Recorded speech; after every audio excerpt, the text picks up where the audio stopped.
So I'm going to just set the table with a couple of quick comments here, and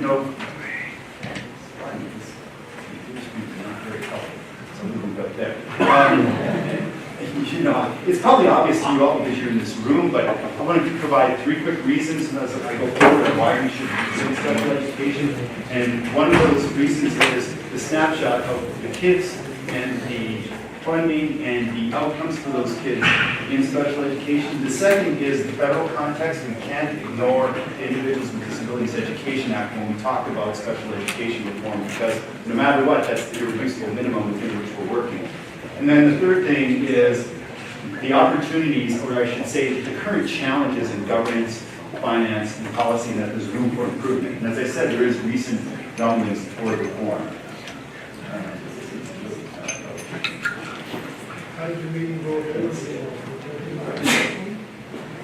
Okay, so quick snapshot. When we talk about special education, by the numbers, we're talking about a lot of children. 740,000 students, about 11.5% of the student body in California. What's notable, though, is California is actually a little bit below the nation percentage-wise in identifying kids with disabilities. Among those kids, we have a wide distribution of disabilities, but as is always the case, students with specific learning disabilities, think dyscalculia, dyslexia, things like that, they are the ones who have the highest rates of identification. One thing that I'll note up there is the autism bar. California has kids at a fairly high rate compared to the nation in terms of autism, and that's been for the past decade or so a growing group of children who are identified with special education. For those of you who are practitioners, also know that it's a potentially expensive place to serve. So we need to think hard about how to serve children with autism among those groups of kids with disabilities. And then finally, disproportionality remains an issue. That is the identification of children from different racial and ethnic backgrounds, especially as broken down by different categories of disability. It's African American children are widely overrepresented in certain categories of disability, particularly emotional disturbance. Other children are dramatically under-identified in certain categories of disabilities. Overall, African American children and white children are identified at slightly higher rates, actually African American children at much higher rates than, say, Asian American children. So, the subgroups and the distribution in terms of race and ethnicity is something else that we need to think about. Next thing I'll say is it's costly. Those are big numbers up there. And what's interesting is the distribution among state, federal, and local funding for special education. I'm sure Paul will talk a lot more about this, but as you can see, the federal funding for special education is around the 9.2% range. The cost of educating the child with education. Remember, when this law was passed, the IDEA, they promised 40%. It's never been about 14%, nationally speaking. So this might be one of the problems at the root of a lot of our challenges. The other thing to note about the distribution of spending here is the local share. The local share has been growing dramatically over the past decade or so in California. Let's see. And then finally, we'll talk about student outcomes.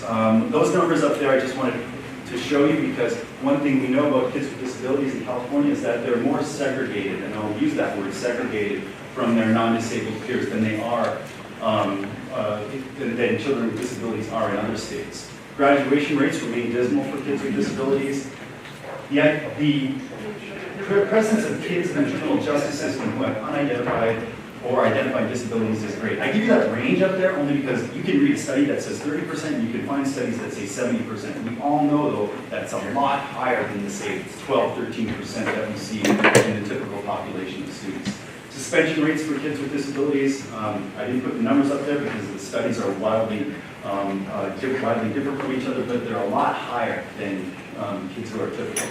And then finally, what I just learned is that of the districts that have been identified as those in need of assistance under our new category, it's in part because of, or maybe even solely because of their subcategory of students with disabilities and the underperformance of those kids.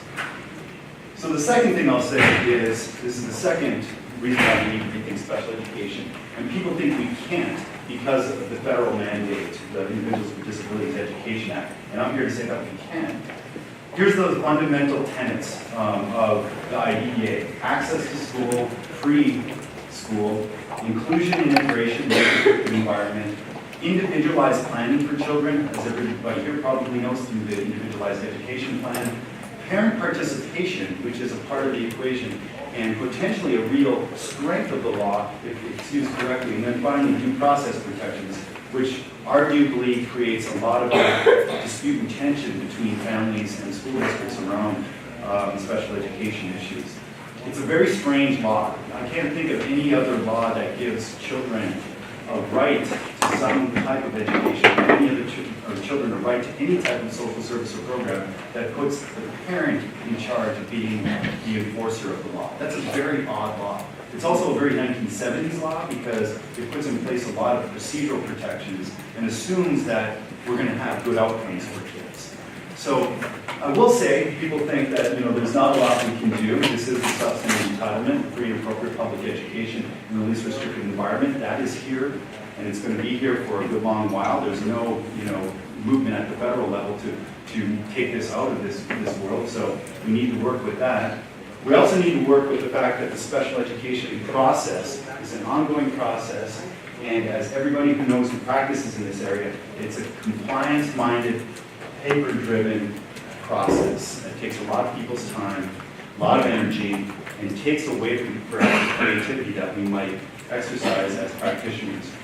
But I'm going to say there's opportunity here. There's a lot of play that we can do at the state and local levels, despite the fact that much of the sort of background conditions are controlled by the Individuals with Disabilities Education Act. Governance, finance, setting up programs locally, rethinking integration, all these sorts of things can be done at a level below sort of the IDEA's mandates, and in fact supported by the IDEA's mandates. Last thing I'll say is there's a lot of room for improvements in terms of governance and finance and policy in California. The biggest area or the biggest cause, I think, of the breakdown in governance and policy and finance is the siloing of special education, the breaking it off. Now, it's because it is a federal categorical program that it's been driven this way, but that doesn't mean that we can't rethink how we actually set up our service delivery systems, both at the local and the state level. This includes teacher preparation, and thanks to the CCTC for rethinking how we're going to do teacher preparation. This includes funding.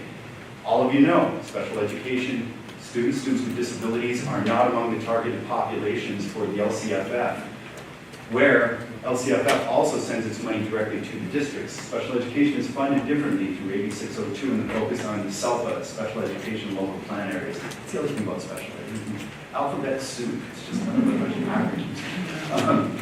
And then finally, instructional services, meaning the fact that a lot of kids are still taught in segregated or specialized pull-out style classrooms in a lot of places, and we can rethink how we do the service delivery system.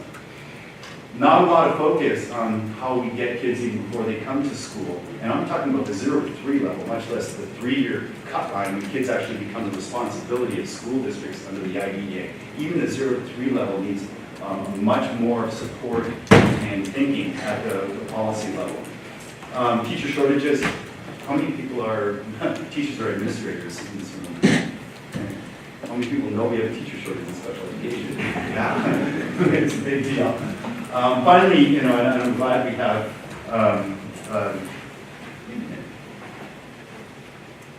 It's funny. I'm going to talk about this afternoon. I've got this afternoon's style. I'm glad we have somebody who will be talking about charter schools perspective. Charter schools have a very special problem when it comes to special education, and that is serving kids with super high needs and equitably serving the population of all kids. And so stick around for that presentation this afternoon, but that's a big deal as well. So with that, I'm going to just say the policy window's open in my mind. We have LCFF and dashboard implementation going on right now. What room for special education in this brave new world? Advances in technology and biomedicine, particularly neuroscience. This is really, there's so much going on in terms of using technology as interventions, but also working with neuroscience and things like fMRI to identify kids with disabilities and address these things. I don't know that any of us have thought too hard about how we can harness that power and bring it into the policy realm. And then, of course, the recent policy attention here. With that, I'm going to say, I hope that convinced you that we need to rethink educational special ed, and that we've got a little bit of an opportunity to do so. So, Michelle, thank you.